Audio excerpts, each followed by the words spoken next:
Hello dear student, the concept classes Delhi के YouTube channel में आपका स्वागत है। जैसा कि अभी अभी 10th और 12th के बच्चों का जो है प्री बोर्ड हुआ है और बच्चे बहुत परेशान हैं। हमें बहुत मैसेज आ रहा है कि कुछ तो बताइए सर कि ऐसा क्या करें जो हमारे एग्जाम के जो मार्क्स हैं वो इंप्रूव हो सके, क्योंकि बहुत सारे बच्चों को बहुत ही मिनिमम मिनिमम मार्क्स मिले जिसके कारण वो परेशान हो रहे हैं, है ना। तो आपको पता है कि अपना जो एग्जाम है वो 15 फरवरी से स्टार्ट हो रहा है 10th के लिए। तो आप परेशान ना हो, आपके पास अभी भी जो है बहुत सारे टाइम है। आप यहाँ एक स्ट्रेटेजी बना करके आप जो है एग्जाम को बहुत अच्छे से मतलब एग्जाम में बहुत अच्छे से मार्क्स ला सकते हो। आप बिल्कुल भी परेशान होने की जरूरत नहीं है। जरूरत यह है कि आपको एक मतलब मेथड्स पे चलने होंगे, स्ट्रेटेजी पे चलने होंगे, और उस स्ट्रेटेजी को अगर आपने फॉलो कर लिया तो अभी भी आपके मार्क्स जो है अच्छे आ सकते हैं। तो उसी पर बात करने के लिए मैं आज इस वीडियो में आपके साथ आया हूं, है ना। तो देखो, जैसा कि हमने स्टार्ट किया कि देखो लो मार्क्स इन प्री बोर्ड्स, बहुत सारे बच्चे परेशान है कि सर कुछ तो ऐसा बता दो कि हमारा भी कुछ ना कुछ हो, अच्छे मार्क्स आए। तो इसी पर आज बात करेंगे हम। और आप बिल्कुल भी परेशान मत हो, बार बार मैं यही बोल रहा हूं कि आप बिल्कुल भी परेशान मत हो। एक स्ट्रेटेजी को आप फॉलो करें और उस स्ट्रेटेजी के साथ आप आगे बढ़े, बिल्कुल ही आपके अच्छे नंबर आएंगे। तो वो स्ट्रेटेजी क्या है उसके बारे में बात करेंगे। देखो, तो मैंने टॉपिक रखा है आपको कि how to get 90% in board exam. आपको जैसा कि पता है कि अगर आप अच्छे मार्क्स नहीं लाओगे तो घर वाले के ताने और बहुत सारी चीजें हैं, तो उसके लिए परेशान होने की जरूरत नहीं है। जो स्ट्रेटेजी मैं आज बताऊंगा आपको, उस चीज को, जो बचे हुए दिन है, आपको 30-40 दिन जो बचे हुए हैं उस पर आप एकदम अच्छे तरीके से मेहनत करो। आपके एग्जाम में बहुत ही अच्छे मार्क्स आने वाले हैं, है ना। तो देखो, अपना जो स्ट्रेटेजी रहने वाला है वो क्या रहने वाला है। तो हम लोग जो प्रिपरेशन करते हैं उसमें कॉमन मिस्टेक्स क्या करते हैं उस पर ध्यान देने की बहुत जरूरत है कि हम लोग क्या नहीं करते हैं जिसके कारण जो है हमारा मतलब एग्जाम में बहुत ही कम नंबर आता है। तो सबसे पहले देखो, मेमोराइज प्रॉब्लम इन एग्जाम।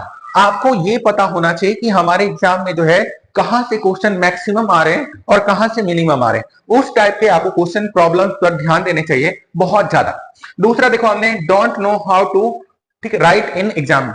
आपको क्या है, आपको कोई भी टॉपिक्स मिलता है, कुछ भी मतलब क्वेश्चंस आते हैं, आप बस जैसे तैसे लिख देते हो, तो वो आपको नहीं करने हैं। आपको प्रॉपर वे में लिखने हैं। अभी मैं बताता हूं कि आपको कैसे लिखने हैं, सारे कुछ मैं इस वीडियो में डिस्कस करने वाला हूं। आप हमारे साथ बने रहिए। फिर टाइम मैनेजमेंट इन एग्जाम। आप एक ही क्वेश्चन, जो क्वेश्चन आपको बहुत ही अच्छे तरीके से आता है, उसी में आप इतने टाइम्स को लैप्स कर देते हो, इतना टाइम लगा देते हो कि दूसरे क्वेश्चंस के लिए आपके पास टाइम ही नहीं बचता है। तो आपको वहां टाइम मैनेजमेंट सीखना होगा, मतलब प्रैक्टिस करने होंगे कि कितना मतलब किस क्वेश्चन में कितना टाइम हमें देना चाहिए, ताकि हम जो है सारे क्वेश्चंस को अटेम्प्ट कर सकें और अच्छे नंबर ला सकें। फिर है हाउ टू इम्प्रूव वीक, है ना। तो देखो, आपका सब्जेक्ट जहां जैसे देखो नॉर्मली जो है बच्चों का मैथ जो है बहुत ही वीक रहता है, तो आप उसको अच्छे से मतलब सुधारें। जो जिस चैप्टर में आपको बहुत ज्यादा दिक्कत है उस चैप्टर को आप क्या करें, बहुत ही अच्छे से सॉल्व करने की कोशिश करें, और जो आता है उसको बार बार आप टाइम ना दें, है ना। तो देखो, हाउ टू मेमोराइज परफेक्टली, कोई भी चीज जो है आप कैसे मतलब याद रख सकते हो बहुत ही अच्छे तरीके से, इस पर भी आपको ध्यान देने की जरूरत है। देखो, सबसे अच्छा तरीका होता है किसी को भी सक्सेस पाने का, या कोई भी जो टॉपर्स होते हैं वो क्या करते हैं आपको कि एक ही चीज को जो है वो बार बार मैक्सिमम टाइम जो है रिवीजन करते हैं। रिवीजन पर ध्यान देने हैं, मैक्सिमम टाइम आप रिवीजन पर ध्यान देंगे तो आपका जो भी चीजें मेमोराइज नहीं हो रहा है वो बहुत ही अच्छे तरीके से मेमोराइज हो जाएगा। दूसरा देखो, मैक्सिमम क्वेश्चन प्रैक्टिस। आपको जो है, जो आपको अच्छे तरीके से आ रहे हैं, आप अभी तक जो है मैं मानता हूं कि मतलब थोड़े बहुत तो आप अच्छे तरीके से पढ़ रखे होंगे, तो जितना आप क्वेश्चन को प्रैक्टिस करेंगे उतना आप बेहतर होते चले जाएंगे। ध्यान देना, आप जो सॉल्व प्रीवियस ईयर पेपर, आपको मिनिमम जो है 10 इयर्स के जो पेपर हैं वो सॉल्व कर लेने चाहिए, ताकि आपके एग्जाम के पैटर्न को आपको पता चल जाए कि कहां से जो है बहुत सारे क्वेश्चन पूछे जा रहे हैं ना।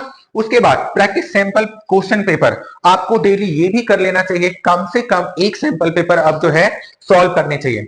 आप एक टाइम मैनेजमेंट कर लो कि हाँ इस टाइम से इस टाइम जो है हम सैंपल पेपर करेंगे। एक सैंपल पेपर आपको डेली करने हैं। आपको स्कूल से भी सैंपल्स पेपर मिले होंगे, और बहुत सारी ऐसी साइट है जहां पे बहुत सारे सैंपल्स पेपर डले हुए हैं। मैं भी जो है आपको आने वाले दिनों में सैंपल पेपर, PYQ, है ना, ये सभी चीजें करवाने वाला हूं। तो आप बिल्कुल भी टेंशन ना लें और प्रिपरेशन को बहुत ही बेहतर तरीके से करें। सबसे अच्छी चीजें ये है कि आप जितना टेंशन लोगे उतना तैयारी आपको नहीं हो पाएगी। आप बिल्कुल भी टेंशन ना लेते हुए प्रिपरेशन पर ध्यान दें कि मैं अच्छा करूंगा, अच्छे नंबर लाऊंगा। अब देखो, right method for writing answer. मैंने आपको बोला कि अभी बताऊंगा कि जो हमारा मेथड होता है लिखने का, वो बच्चों को मालूम होता नहीं है, वो कैसे भी लिख करके आ जाते हैं, जिसके कारण जो है उनका नंबर अच्छे से नहीं आ पाता है। तो जैसे क्वेश्चन आपको कुछ भी दिया, सपोज करते हैं कि आपको एग्जाम में दे दिया ओम्स लॉ को जो है आपको डिफाइन करना है ना, और मतलब इसके बारे में सब कुछ लिखना है आपको। तो बच्चे क्या करते हैं, ओम्स लॉ लिख दिया, नहीं, आपको पहले उसको डिफाइन करना है, उसमें जितने फार्मूले हैं, जैसे फार्मूले दिए हैं उसको, और उस फार्मूले को देखो, जैसे आपको पता है कि ओम्स लॉ है, तो ओम्स लॉ क्या कहता है, V equal to I R. तो इसको अंडरलाइन कीजिए, है ना, अंडरलाइन कीजिए या बॉक्स बना के अच्छे से लिख दीजिए, यहाँ पे V क्या है, I क्या है, R क्या है, ये सब अच्छे तरीके से जब आप पॉइंट वाइज करोगे क्वेश्चंस को, तो आपको समझ में आएगा कि हमारे जो नंबर हैं इंप्रूव हो गए। तो सबसे पहले आपको डिफाइन करना चाहिए चीजों को, उसके जो मेन पॉइंट्स हैं उसको आपको लिखने चाहिए और अच्छे तरीके से एक्सप्लेन कर देने चाहिए, तब जाकर के जो है आपको बहुत ही अच्छे नंबर आएंगे। इस पे जो है मैं एक पूरा वीडियो आपको लेकर के आऊंगा कि right method to writing answer, आप पूरे आंसर्स को कैसे अच्छे तरीके से लिख पाएंगे, है ना। अब देखो आगे बढ़ते हैं, टाइम मैनेजमेंट की जैसे मैंने बात करी, तो टाइम मैनेजमेंट आपको कैसे करना है, आपको अप्रॉक्स में रख लीजिए। आप अब जो है न्यू ईयर भी आने वाला है, एक दो दिन आप लोग उसमें भी मस्ती करेंगे, है ना, तो अप्रॉक्स में रख लीजिए आपके पास जो है 40 डेज बचे हैं। तो आप टाइम मैनेजमेंट करके जो है अच्छा बेहतर तैयारी जो है कैसे कर सकते हो, वो आपको ख्याल में रखना है। देखो जैसे मेक डेली टारगेट, आप एक टारगेट रख लो कि हाँ आज जो है एक चैप्टर जो है मैथ का करना है और एक चैप्टर जो है साइंस का करना है। मतलब उस चैप्टर से आप क्या करो, पहले पूरा रिवीजन कर लो, फिर उसका पीवाईक्यू कर लो, है ना, फिर सैंपल्स पेपर कर ले, बस मैक्सिमम है, इससे ज्यादा कुछ भी नहीं करना है। और इससे ज्यादा आप करना चाहते हैं तो एनसीईआरटी के एग्जाम क्लियर कर लीजिए, बस आपका सॉल्यूशन हो जाएगा। और मैं दावे के साथ कह सकता हूं कि आपको 90% मार्क्स लाने से कोई नहीं रोक सकता, है ना। दूसरा, प्रैक्टिस सेट जो है एटलीस्ट 1 सैंपल पेपर, तो मैंने आपको बताया या तो सैंपल पेपर कर लीजिए या पीवाईक्यू कर लीजिए, डेली आपको एक करना ही करना है, तभी आपके जो है प्रिपरेशन बेहतर तरीके से हो पाएगा, है ना। अब देखो ध्यान देना, ये बहुत ही बड़ा मसला है। क्या होता है ना कि हम जो है कुछ सब्जेक्ट में जो है बहुत ही बेहतर होते हैं, लेकिन कुछ सब्जेक्ट में हम वीक रह जाते हैं।